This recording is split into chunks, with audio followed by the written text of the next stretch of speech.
আসসালামু আলাইকুম। বাগেরহাট নারকেল আড়ত থেকে চলে এলাম। তো দেখতে পাচ্ছেন এখানে বেশ কিছু নারকেল কিন্তু আমাদের হাফ সোলানো হচ্ছে। হাফ সোলানো বলতে এখানে বেল করা হচ্ছে আর কি। মানে টোটালি কোনো থাকবে না, শুধু মুখের উপরে হালকা ছোবা থাকবে যেন নারকেলটা নষ্ট হয়ে যায়। যেখানে পাঠাবো এখানে হচ্ছে আপনার বড় মালগুলো আর কি বেশি চলে আর কি। তো মোটামুটি দেখতে পাচ্ছেন এখানে একদম নতুন সংগ্রহ করা নারকেল। তো আপনারা কিন্তু অনেকেই হচ্ছে ব্যবসা করতে চান, কিন্তু ব্যবসা খুঁজে পান না। দেখেন কতটা গোল সাইজের বা বড় সাইজের নারকেল কিন্তু বাগেরহাটে রয়েছে।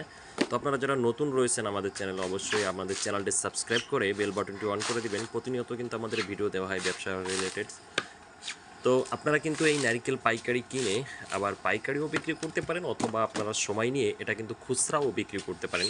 খুচরা বিক্রি করলে আপনার প্রফিটটা একটু বেশি থাকবে, আর পাইকারি বিক্রি করলে একটু কম থাকবে, এটা স্বাভাবিক।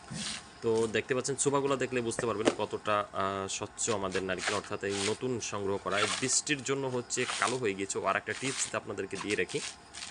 তো আপনারা এই যে কালো দেখতে পাচ্ছেন, এটার কারণটা হচ্ছে বৃষ্টির পানিতে ভিজছে। তো জানেন সারা দেশে বর্তমানে বন্যা এবং বৃষ্টি, তো এটার কারণে কালো হয়ে গিয়েছে। তো আপনারা যখন নারকেলটা নেবেন, তো নারকেলটা নেওয়ার পরে চেষ্টা করবেন আপনারা একটু রোদে দেওয়ার জন্য। রোদে দিলে কিন্তু আপনার কালার দেখেন কত গোল সাইজের এবং বড় টাইপের নারকেল। তো রোদে দিলে কিন্তু আবার কালার চলে আসবে, দেখতে চকচক করবে, অনেক আকর্ষণ বেড়ে যাবে। তো এইটা আপনারা করবেন। তো মোটামুটি আপনারা বেকার না থেকে কিন্তু ব্যবসা শুরু করে দিতে পারেন। তো যারা নিতে চান তারা স্ক্রিনে দেওয়া নাম্বারে কল করতে পারেন। আর হ্যাঁ, অবশ্যই আমাদের ভিডিওটি একটি লাইক এবং কমেন্ট এবং সাবস্ক্রাইব করবেন প্লিজ।